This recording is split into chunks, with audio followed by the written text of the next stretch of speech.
So, I'm a little late to the episode 1 reaction. What else can I say? Oh yeah, the book was better. Blood and Cheese was underwhelming. It was supposed to be this one fucked up moment. It was supposed to show you that neither side was completely innocent and the blacks could be just as bad as the greens. Instead of that sadistic choice Helena has to make, where she has to choose between Jaehaerys or Maelor or they start assaulting Jaehaera. Instead of that psychological torment when they kill Jaehaerys even though Helena picked Maelor. Instead of that mindfuck, we just get Blood and Cheese asking Helena which one's Jaehaerys. It does not have the same impact as the book version. Maybe it's shocking if you've never read Fire and Blood or the Ice and Fire Wiki or never been on a fan forum, but knowing what could have been, it was meh. Disappointing even. Blood and Cheese was supposed to be the Red Wedding of House of the Dragon, but instead of that we get a censored, watered down version. Like, did they forget House of the Dragon airs on HBO, not network TV? I guess you could say my expectations were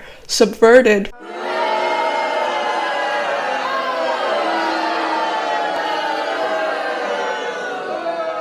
Oh, brother, this guy stinks! Even if we're not talking about the changes and we're talking about the scene itself, that scene where someone says, "They both look the same.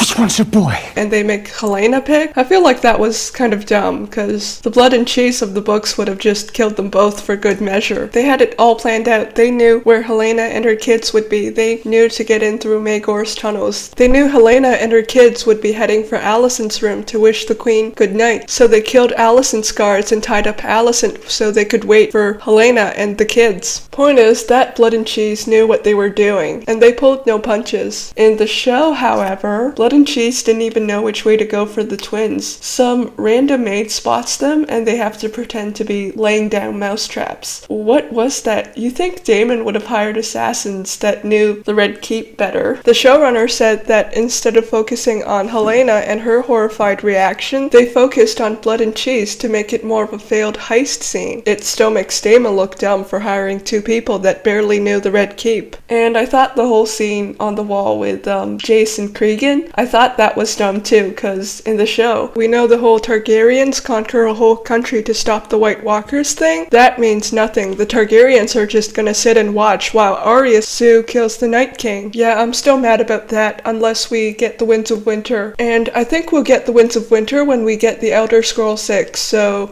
never. This episode ends with Alicent in bed with Sir Criston Cole. Just in case you forgot, you weren't supposed to root for them. Remember, black's good, green's bad. Episode 2 has us dealing with the fallout of the Blood and Cheese incident. Aegon is mad. He's smashing everything and destroying the model of old Valyria. Otto wants to use Jaehaerys' death as a publicity stunt that'll drum up sympathy for the Greens. So they hold a funeral procession for Jaehaerys, and Helena has it rough. It'll get worse, cause Helena doesn't make it through the dance. Meanwhile, on Dragonstone, Rhaenyra's mad when she hears about Blood and Cheese. She gets into an argument with Daemon, and I honestly could not care less, cause I read Blood and Fire, or should I say Fire and Blood, and the Ice and Fire Wiki, so I know how they both die. And Blood and Cheese is not the wedge that drives them apart, so I don't buy this fake drama at all. Meanwhile, in King's Landing, Sir Criston's mad at Sir Eric for having